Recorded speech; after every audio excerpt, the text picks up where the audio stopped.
మధ్యాహ్న భోజన పథకం ఇంటర్మీడియట్ ఫస్ట్ టైము రాష్ట్ర చరిత్రలో ఇంటర్మీడియట్ విద్యార్థులకి డొక్కా సీతమ్మ మధ్యాహ్న భోజన పథకాన్ని యువ నాయకులు నారా లోకేష్ బాబు గారు ఈరోజు ప్రారంభించి ఒక చరిత్ర సృష్టించారు. మంచి భోజనం ఉంటే మంచి క్వాలిటీ ఎడ్యుకేషన్ తీసుకొని మంచి భవిష్యత్తుకు బాటలు వేసేటువంటి దానికి అవకాశం ఉంటుందని స్టూడెంట్స్ అభిప్రాయాలు తీసుకొని లోకేష్ బాబు గారు ఈ నిర్ణయం తీసుకున్నారు. డొక్కా సీతమ్మ పేరుని ఉప ముఖ్యమంత్రి పవన్ కళ్యాణ్ గారు సలహా ఇచ్చారు, సజెషన్ ఇచ్చారు.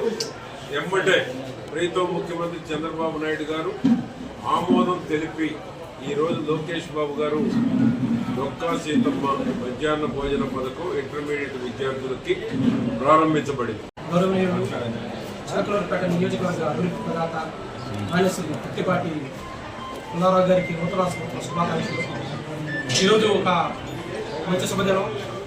ఎందుకంటే రాష్ట్రానికి పేదవారికి కడుపు నిండా అన్నం పెట్టిన డొక్కా సీతమ్మ గారి పేరు మీద ఈరోజు స్కూళ్ళలో పెట్టే మధ్యాహ్న భోజన పథకానికి గౌరవనీయులు రాష్ట్ర ఉప ముఖ్యమంత్రి వర్యులు శ్రీ కొణిదెల పవన్ కళ్యాణ్ గారి యొక్క సూచన మేరకు రాష్ట్ర ముఖ్యమంత్రి వర్యులు నారా చంద్రబాబు నాయుడు గారు ఈరోజు ఒక మంచి పథకానికి విద్యార్థులు పెట్టే భోజన పథకానికి డొక్కా సీతమ్మ గారి మీద ఆ స్కీములు ఏర్పాటు చేయటం, తద్వారా ఏదైతే బడుగు బలహీన వర్గం వారు పేద తరగతి మధ్య సభ్యుల యొక్క పిల్లలు ప్రభుత్వ పాఠశాలలో చదువుకునే క్రమంలో వారు బాగా చదువుకోవడానికి అదేవిధంగా ఆరోగ్యంగా ఉన్నట్టుకు మంచి పౌష్టికాహారాన్ని ఈరోజు మనం ప్రభుత్వం చేపట్టడం జరుగుతుంది.